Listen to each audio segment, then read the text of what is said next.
Before I begin today's episode, as promised, a big shout out goes to Nor Afifa, Rashid Yazid, Azurin, Arena, Seuss, Barb, and Salt. Thank you for joining the challenge. Big shout out to you guys. You know, when it comes to improving language, a lot of people tell us to read books. Books. Books aren't for everyone.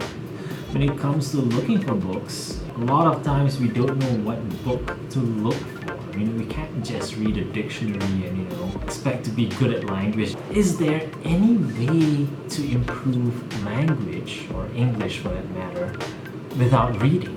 Books can be scary. The thickness, the paper, taking care of things. Sometimes those books look like they could make a really good pillow.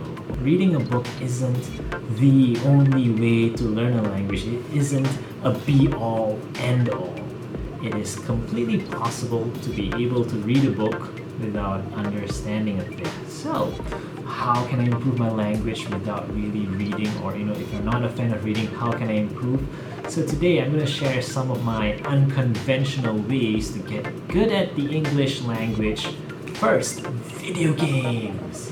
Teachers and sometimes parents would say, stop playing games, they're not good for you. But believe it or not, when it comes to language development, video games are rich with really, I can't emphasize this enough, really good language. No, I'm not talking about Angry Birds or Pong, by the way. I'm talking about games like Final Fantasy or Chrono Trigger or StarCraft.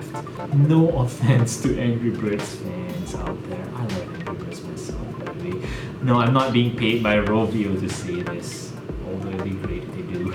A lot of adventure games. They feature well-written stories with amazing use of language, amazing script. Characters are memorable, the lines are memorable, and when you play these kind of games, the tendency for us to emulate the character is there, and along the way, we kind of get the language as well. Who said it's just about, slingshotting birds into oblivion or shooting people non-stop?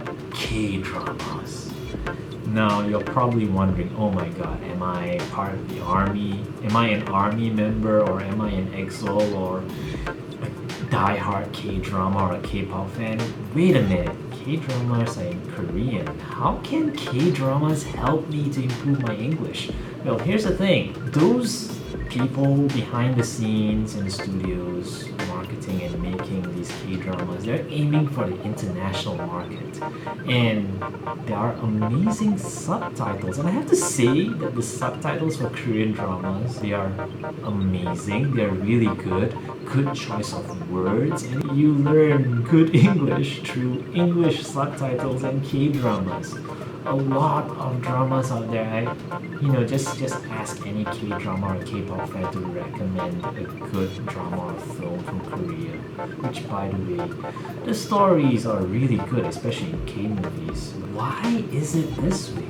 Now, good stories require good storyline, good writing, and they are aiming for the international market, so they want it to be accessible and understandable for an international audience, which is why the quality of the subtitles are plus. In K-dramas you have informal settings, you have formal settings, so you get exposed to language in various forms. So win-win situation, good entertainment, and you get to improve your language, and maybe you can even pick up some Korean words along the way. Oppa, 감사합니다. Song lyrics. Yeah.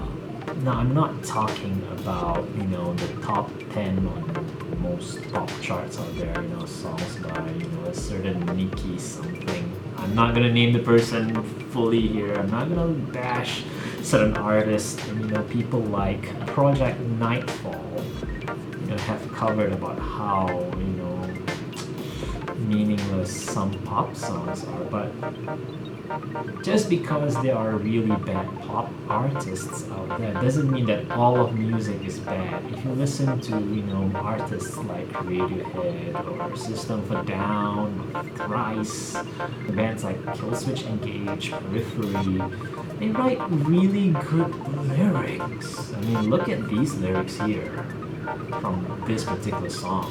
Yeah, and that's a metal song, by the way, you know. You know, there are many other unconventional ways to learn language.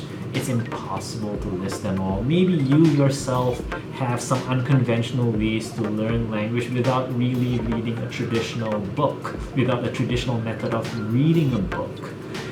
If you do have any other methods of learning the English language or getting good at any other language for that matter, do share in the comments. And by the way, if you like this video, leave a comment, follow me but don't stalk me, subscribe, and I hope to see you in the next episode. Hope you'll be able to see new, creative, and unconventional ways in learning language through some of these tips that I've shared today. So till next time, signing out.